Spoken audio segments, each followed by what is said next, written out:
As parents, educators, policymakers, society, we all want our children to be prepared for the future. But when faced with overwhelming statistics, we wonder how it is possible. If we break that overwhelming statistic down into manageable pieces of information and data points, we can understand how to tackle the problem. Only with data can our students navigate the increasingly global and complex maze of decisions ahead and avoid becoming part of the overwhelming statistic. We all want to answer the question, how are my kids doing? What has proven to work to get my child on track for future success? Are my students learning enough in 1 year? How much does it cost to make students college and career ready? The problem is we are using an outdated paradigm where data is inaccurate, expensive to obtain, difficult to transport, and flows in only one direction, up. In nearly every other field, they use data differently. We can visit multiple doctors in multiple places and take our data with us. Businesses strategically gather data and tailor it to their specific needs to make the best use of resources and provide the best return on their investment. We rely upon law enforcement to use data to identify issues before they become serious problems, because the stakes are high and the risks are real. To answer our questions, we need a new paradigm in education, where data is in context, reliable, timely, portable, and flows in all directions. So we can tailor data to find out exactly where we are and where to go at each turn. And we can be notified instantly if we take a wrong turn. So we can all know where we stand and that our children are on the right path. Most states now have data to answer our questions and accomplish our goal. Let's use it. Because if we're not using data to determine where our children are going, what are we using? Data is power. We can't afford not to use it. There we go. Good morning. Good morning. As Steve mentioned, I'm Paige Kowalski. I'm the Director of State Policy Initiatives for the Data Quality Campaign. I hope you enjoyed the video. We had a lot of fun putting that together. If you've never been involved in a process like that, I encourage you to do it. It's really a lot of fun, and you get a great product like that at the end. Since I'm in Atlanta, I will share with you that internally I refer to that as our Coke commercial.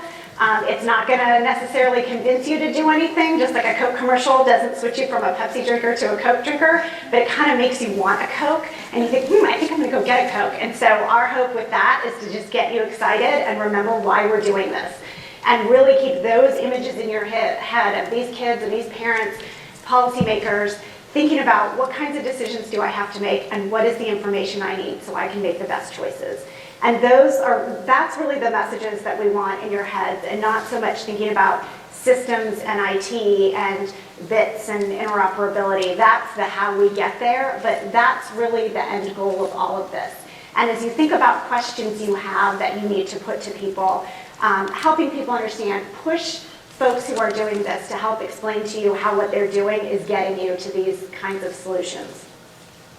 So for those of you who may not be familiar with DQC, we are a nonpartisan, nonprofit state policy organization in Washington, D.C. We've been around about 8 years. I've been with DQC about 4.5 years. And really our work is to support effective data use at all levels in education. We work with state policymakers. I've been fortunate to work with all these great folks in Georgia for several years now. But I work with all 50 states in D.C. And Georgia is definitely one of our data leaders, and it's always a pleasure. I think I learn more from Georgia than Georgia learns from me. So it's wonderful to be here and connect with you all on this topic. So as the video alluded to, we do use data in all other sectors. It's new for education. And where you may be thinking about how we've used data in the past, and to some degree currently in education, it's mostly been for compliance, right? Schools submit data to districts, who send it up to the state, who send it to the feds. We do it because we have to. There's a law that says to do it. It doesn't really get used, and therefore the quality isn't very good. We started to move past that. We started to use it for accountability. We talk about that as the hammer, right? You're getting punished with it. It made people afraid of it and wary of it. Their guard goes up when we talk about data. We've gotten better with accountability, so now we're at least looking at growth and not proficiency. So with these statewide longitudinal data systems, we're able to do more analytically and get more sophisticated measures.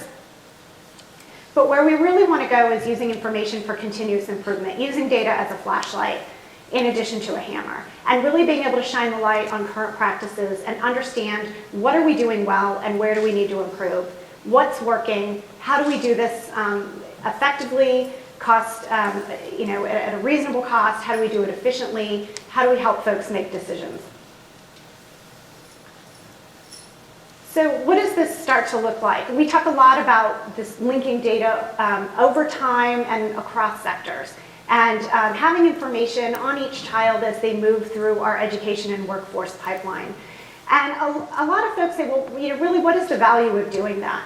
We have a whole series of policy questions that we have a lot on our website. I see more on state websites. I think you all just released some your CCRPI, and that really gets at a lot of these policy questions and the indicators that go along with them. But there's so many questions that we can't answer. And these are sort of framed from the state perspective, but you can take a variation of this question and roll it down to district superintendents, to parents, to teachers. There's a version of these questions at every level. Some require student level individual data. A teacher needs to know for their specific kids, but some are very high level aggregate across the state, by county, by congressional district, however you want to break down that aggregate level data to start to look at trends and information across states. So in when we launched in 2005, we launched with a roadmap for states that we called the 10 essential elements of a statewide longitudinal data system, and we surveyed annually on that. And we've gotten to a point where states had bought in and were building these data systems. There's federal grant money that was out to support states in that effort. In 2009, we released state actions that we wanted states to think about putting policies and practices in place that would start to leverage that data for continuous improvement. As of our last survey in 2012, no state had all 10 yet. We don't expect them to be there yet. I've listed the 10 actions on the right. The ones in red are the ones that Georgia has. The ones that you're missing are the hardest pieces of our agenda. You're missing the link to workforce, although I know that is being worked on. So once that's nailed down, you'll have 1 on 5 providing that longitudinal data to parents, which is a huge reach for states. Parents are not a stakeholder audience that states have a lot of experience engaging with. So this one has been, you can see only 5 states have this. And to what degree they have it is open for debate, but I know that is also being worked on. And then building educator capacity, helping our teachers and principals use this information that's coming out of the system is our biggest lift nationally. They just haven't had access to this, and we know that teacher preparation programs often don't focus on this. And if they do, it's more assessment data. It's not thinking through value added and growth measures and early warning systems, attendance data. So we're thinking about more sophisticated ways to build data literacy. But we've come a long way, and the progress is real.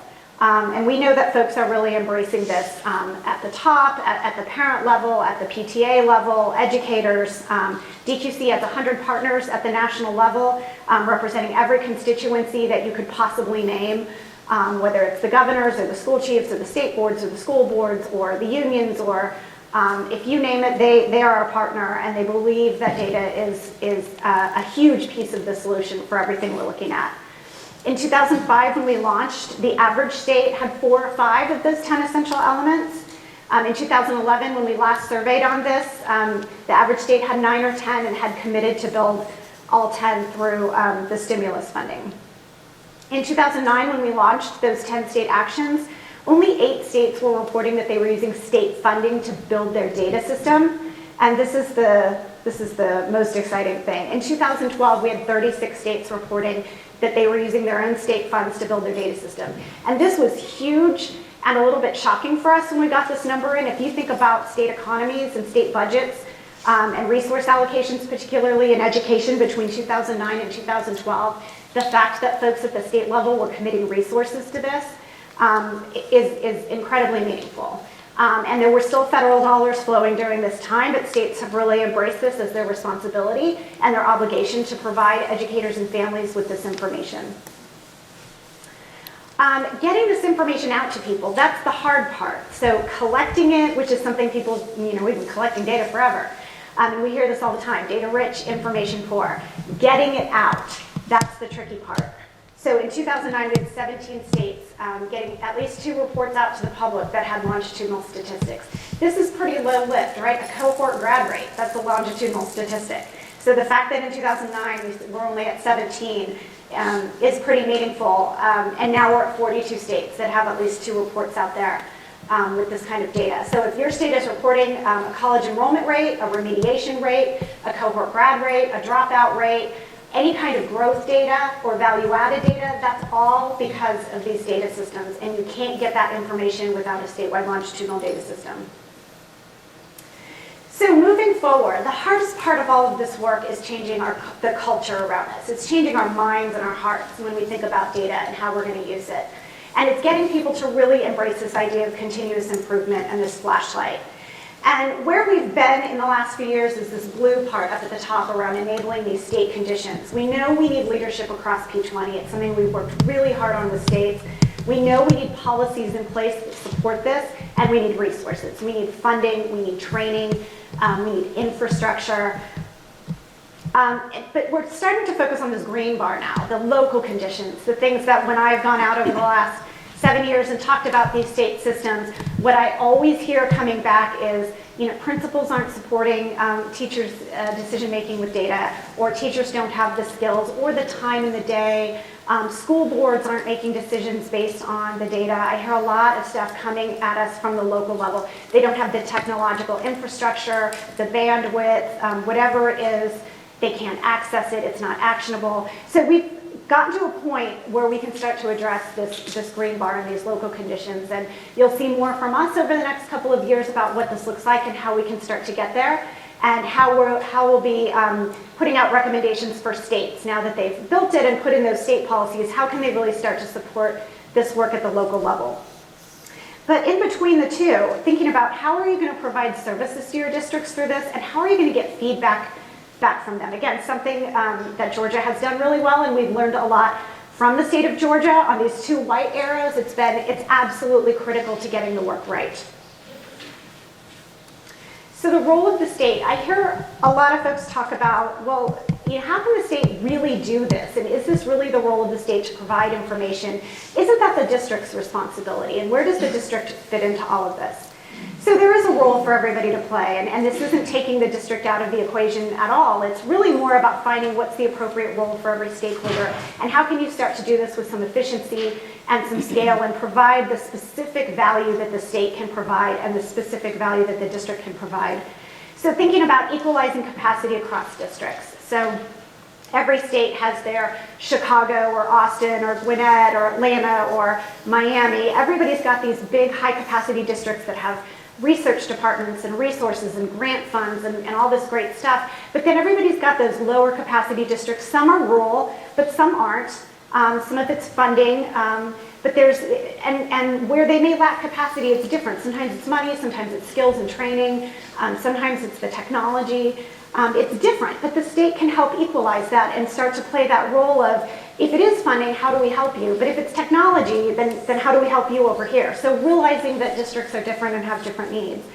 Providing those resources and that benchmarking, the analytics, for having the state do one growth model, rather than having the 300 districts in a state do their own growth model. That's just not efficient, and it's not comparable across districts. So getting to some examples, and I picked Georgia first from one of Bob's slides, and he's going to show you all kinds of great stuff. But what Georgia was able to do that nobody had done at the time, we're always looking for the next Georgia, is get the information from the state to the hands of the teachers through onto their laptops.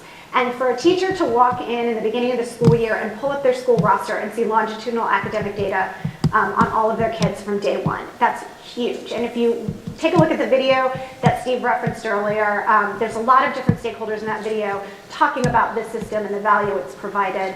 And it's really something quite revolutionary in how it was done, and it's provided a model for many other states. And I hear a lot of people from different states saying, I want the Georgia tunnel, I want to do what Bob did, I want what Georgia has. From a P20 level, we've got some great dashboards. Some of this is just getting the visuals out to folks to show what it could look like.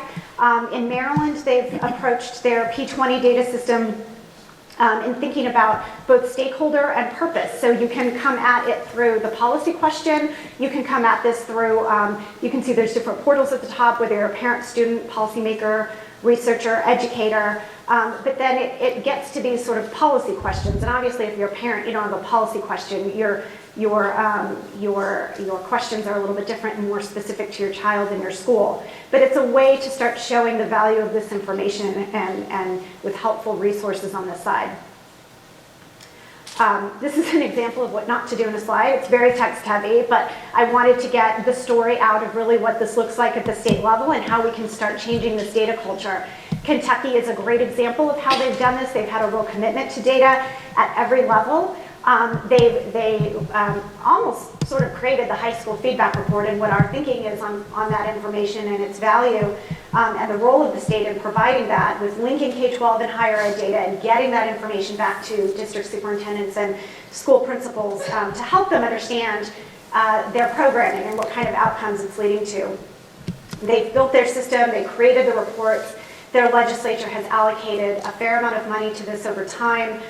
They just recently, a couple of months ago, passed a new law that created the Kentucky Center for Education and Workforce Statistics.